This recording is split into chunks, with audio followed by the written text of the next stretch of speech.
David Baverstock, and I'm the chief winemaker at Herdade, Esporão, which is a wine estate in the southern part of Portugal in a region called the Alentejo.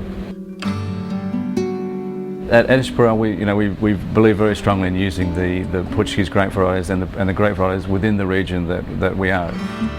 The reds, we've got Touriga Nacional, we've got Trincadeira, we've got Aragonês, and we've got Castelão as the four principal local varieties. Castelão is kind of gives a nice kind of raspberry, red berry edge. Trincadeira and Aragonês more of a sort of a cherry fruit.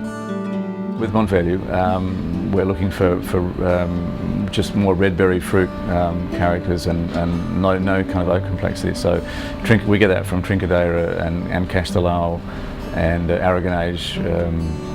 The Castelão is more raspberry fruits, and others give it more sort of a cherry fruit, but it's more about the soft tannins and a wine that's easy drinking, even though the wine might only be 6-9 months old. As soon as it's launched, it can be drunk and enjoyed.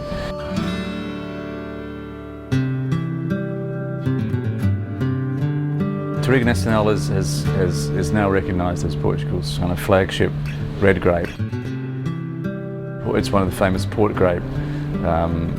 Port wine comes from principally 5 different grape varieties, one of which is Touriga Nacional.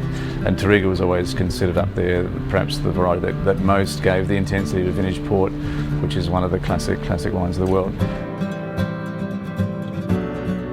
It's a very ancient grape variety.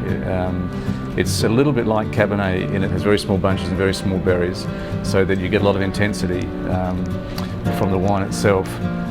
But the most curious thing about the Touriga is its very strong varietal character, which is partly floral in a kind of violet way.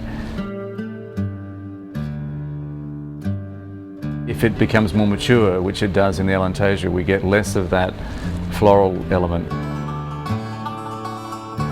We're finding that it's probably Touriga Nacional is our #1 monovarietal, and then the Alicante Boucher is the next one, maybe to sell in terms of sales. Aragonês would be third, and then Syrah, Trincadeira sort of follow on behind. But certainly Touriga is the star of the range. As of 2007, Esporão kind of embarked on a new program with its varietal wines. In that we decided to make them smaller volumes of each one, and only do. There was no kind of set formula. We make the best wines possible in that vintage, and if we don't feel we have the quality, we don't release them. Every country needs to have a great variety to hang its hat on, if you like. So you've got now Argentina with Malbec and Chile with Carmenere, Zinfandel, over here, and for Portugal to have a great variety that it can be identified with. Touriga is the obvious candidate for that, and people really love it.